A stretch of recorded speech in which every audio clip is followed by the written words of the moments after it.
Hello, everyone, and welcome to our professional development session, perhaps the long-awaited professional development session, which I've decided to put in a different format than what we've been doing. Um, I think the job form uh, format was working okay, but I was really feeling like it wasn't doing as good a job of me teaching on a topic or sharing some ideas on a topic as perhaps video will. So hoping this works out, hoping it's as good a format for you all to use as it is for me to create, because I feel like it also offers the opportunity for us to bounce back to what we discussed. And um, initially, my idea was that we have these lessons that you can kind of like work on in preparation for our team meetings, which is when we discuss them. But so it'll be a little bit different this time. But what I'm providing here will be something, again, that you can bounce back to. And so our meeting times are not a due date for professional development, but perhaps just a continuation of the discussion when it comes to uh, these professional development topics. So our theme so far has been, we started off the year talking about gratitude. Then we talked about some things dealing with communication, and then we're supposed to move into customer service.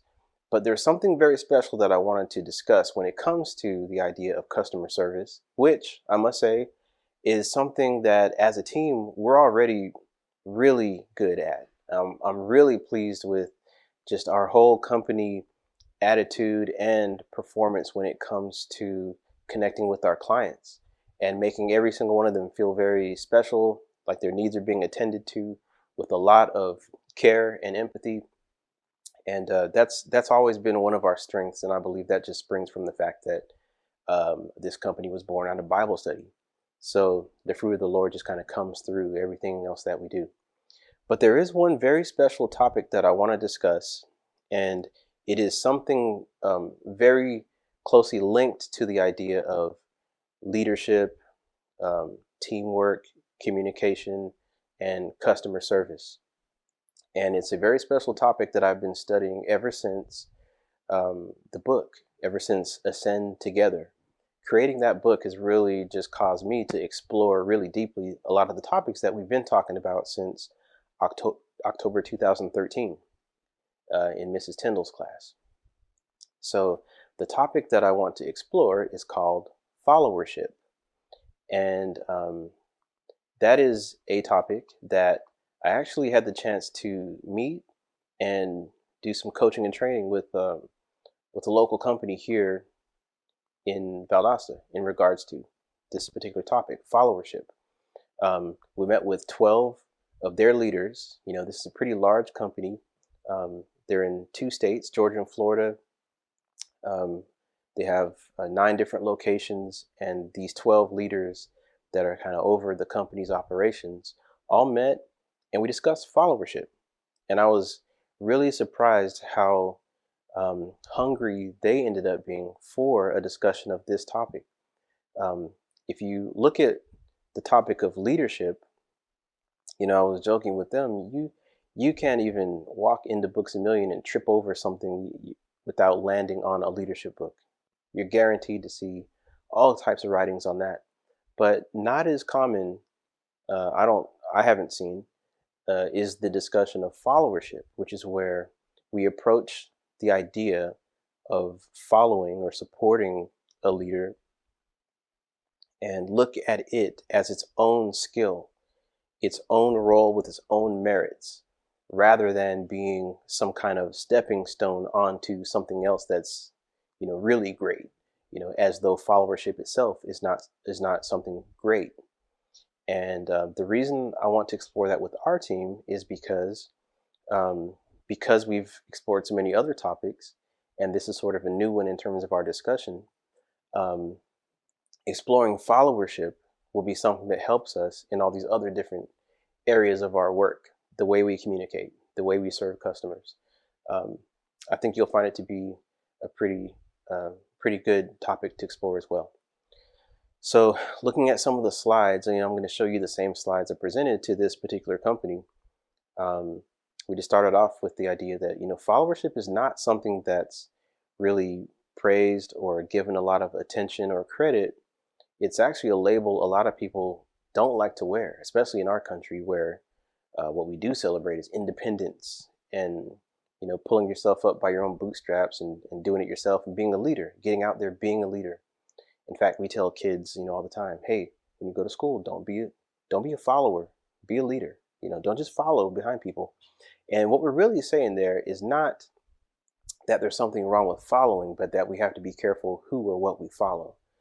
So that actually gets into some of the discussion that we're going to have, where I'm going to share just some elements of great followership that I feel like I've found through studying this topic, and I think it'll be valuable for our team. So another thing that I want to make sure that we're clear on is that in this discussion of the attributes of an effective follower, we're not looking at these attributes as though, this can be something I can tell the kids that I tutor, or this will be something that I can tell subordinates or families or something like that. What we're investigating is our own followership, how well we apply these principles in what we do, because it's just not possible to be a great leader without also being well trained, equipped, experienced in being a great follower and supporting someone else. So we are leaders and followers. So great leadership springs from excellent followership, in my view. And you've seen this slide many times before. This is the old slide of Death Valley, and I love you telling this story. We see this dead, barren landscape, nothing green growing there. But in the fall of 2004, it rained a whole bunch, and up come the flowers from the ground in 2005, and you see this flourishing landscape full of diversity and life and beauty.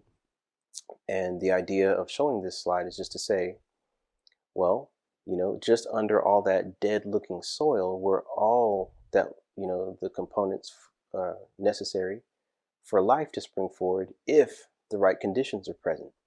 So leaders are responsible for creating those conditions around their teams for life to flourish. Well, in the discussion of followership, what we are discussing is that as followers, we also have a role in expressing to our leaders, those things that would help us flourish.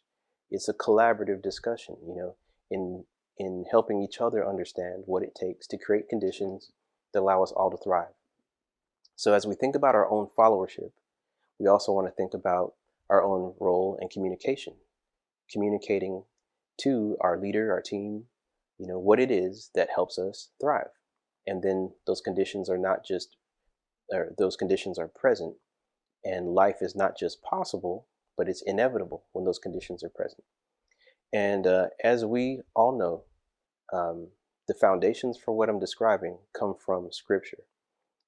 There are several that you'll see showing right down here on the screen, and it'll just talk about things like if whoever wants to be great must first be a servant. That is a spiritual truth, because Christ expressed that, and he's the greatest of all, but he submitted himself to being a servant and submitting himself as the only worthy sacrifice for us all.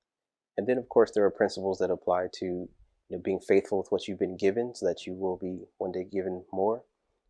If you want to one day have a role in leadership and influence and helping others, then you start with that as a follower and you become a leader in that. And also just the principle of really thinking about who it is that we're serving. Who are we working for? Well, in all we do, we serve the Lord. So keep those in mind. And I'll go ahead and break here, and we'll prepare for part 2 of our video, which is where we'll get into those 4 attributes of an effective follower.